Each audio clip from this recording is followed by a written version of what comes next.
Day 25 of the war with Iran. Here's where things stand. A barrage of strikes by Iran proving that despite Trump's claims of total obliteration, the Iranian regime remains a major threat.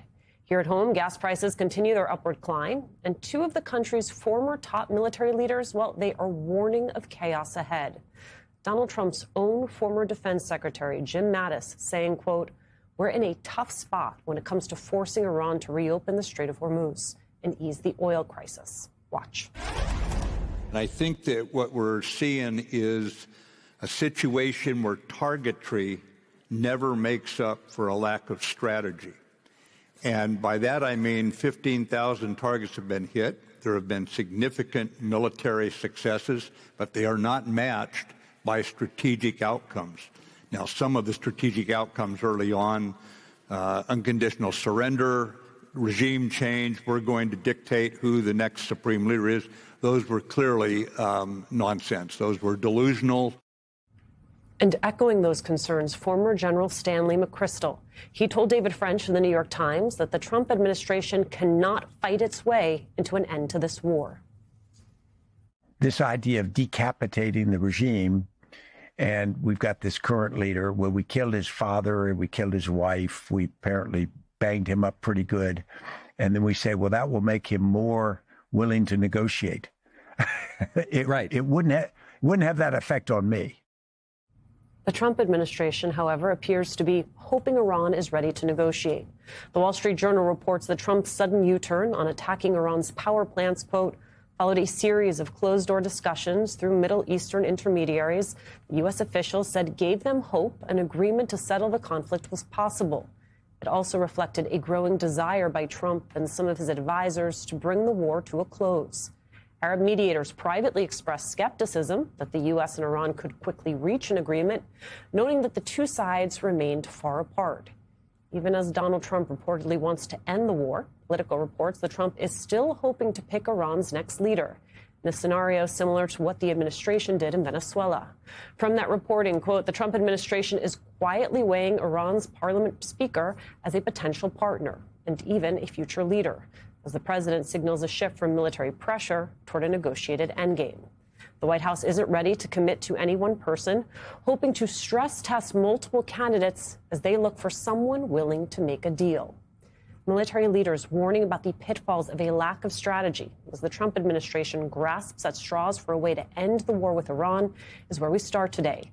New York Times diplomatic correspondent Michael Crowley is here. Also with us, columnist for The Atlantic, Ann Applebaum, and with me at the table, former CIA director and our senior national security and intelligence analyst, John Brennan. Director Brennan, I want to start with you. Do you agree with Mattis and with McChrystal's analysis there? Absolutely. Jim Mattis and Stan McChrystal are two of the eminent military strategists that have been in the U.S. military for quite some time. And both of them, I think, realize that the military, U.S. military, can do phenomenal work. They can degrade, they can destroy a lot of the Iranian capabilities and facilities. But it's no closer to a settlement if we don't have any other movement on some of the more fundamental issues, such as the nuclear program, the Strait of Hormuz, the regime's repression, the regime's policies. These are all things that really need to happen eventually.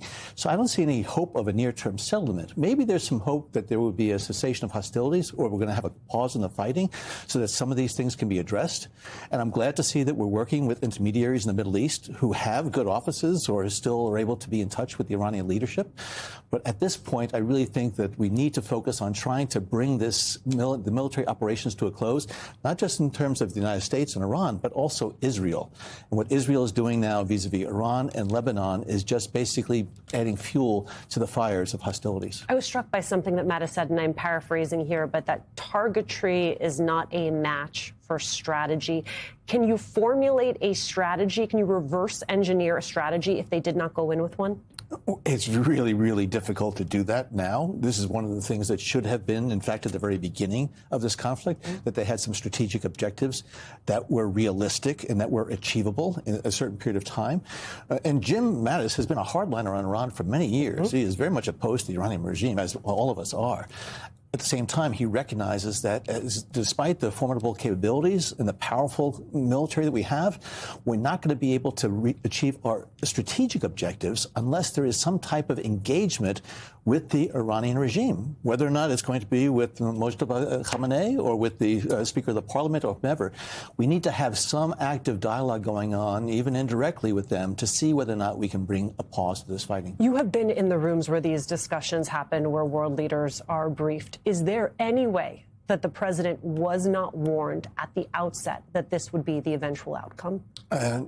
The intelligence community that I know, the CIA that I know, would have been able to tell him that there were tremendous risks and great uncertainty if we were to go down this path of military conflict and war.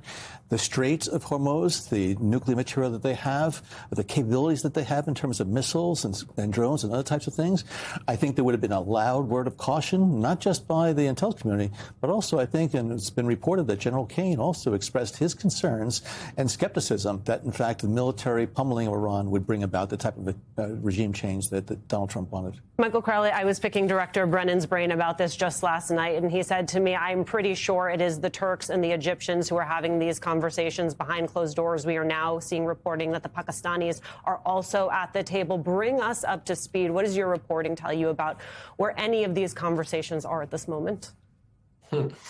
Well, Alicia, I wish I could give you perfect clarity, but there is a lot of confusion right now about exactly who's talking to who and what they are proposing.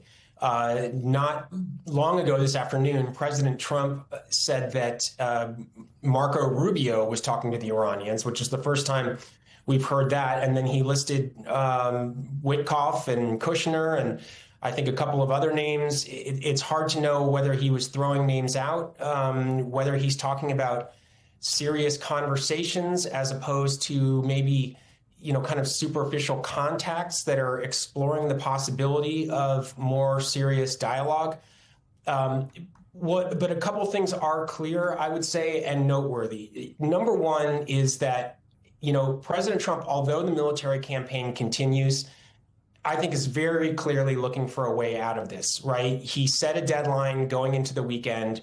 He extended it on Monday morning, and many people say he did that because he wanted to prevent the markets from crashing. But he's talking about talking, and he is not ruling that out. And you also see a lot of U.S. allies, the Egyptians, the Pakistanis, the Turks. There are reports of Gulf Arab states getting involved. You're seeing that a lot of countries are trying to find a resolution to this, right? Like countries are stepping forward, wanting to be mediators, wanting to bring gatherings of diplomats together to find some way to end this crisis, which is jacking up oil prices, damaging specific economies in the Middle East, and threatening the entire world economy. But who do we not see a lot of evidence of a desire to want to talk and make a deal from right now? And that's the Iranians. Now, I don't think we have total clarity on what is happening in Tehran. I think that's partly because there is confusion within the regime. There may be factionalism, disputes, communication is obviously screwed up by this military campaign. But all the signals for reaching a resolution are coming from Washington and capitals around Iran. And I'm just not seeing right now that the Iranians are eager to wrap this up. And although they are getting absolutely pulverized in many ways, they do have incredible leverage over Trump and other countries right now with their ability to threaten the Strait of Hormuz and the effect that that's having on oil prices and the global economy. So I think we're going to see the diplomatic gears continue to turn. I think a lot of people are looking for some way to at least get a ceasefire. But I'm just wondering, whether the Iranians are as open to cutting a deal as a lot of the other players involved in this, including President Trump, appear to be right now.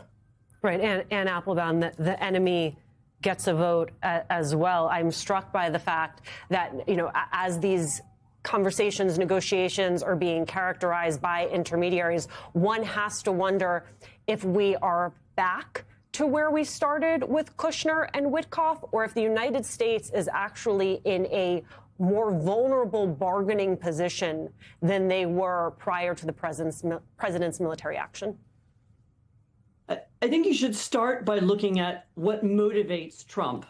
As everybody else on this program has already said, he doesn't think strategically. He doesn't connect the actions that he makes one day to what happens on the next.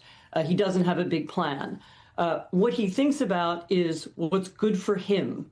You know, can he solve it in a way that resembles the Venezuela solution, which is what he liked because he thought that was good for him. You know, oil for him, oil for him. He's not interested in solutions that are good for Iranians. He still hasn't spoken to the Iranian opposition. Any Iranian opposition leaders isn't including them. He isn't thinking about what's good for Americans. Obviously, it's not in America's interest to have high oil prices or to have this kind of disruption in the Middle East. So he's looking for a solution that makes him at the center and makes him a victor. And I think at this point, he'll do almost anything. And that could be giving power to the Iranians to have some ongoing influence over the Strait. It could be involving other countries in the Middle East and hoping that they resolve it in their interests. I think looking for him to resolve this in a way that's good for America and good for the world is a great mistake.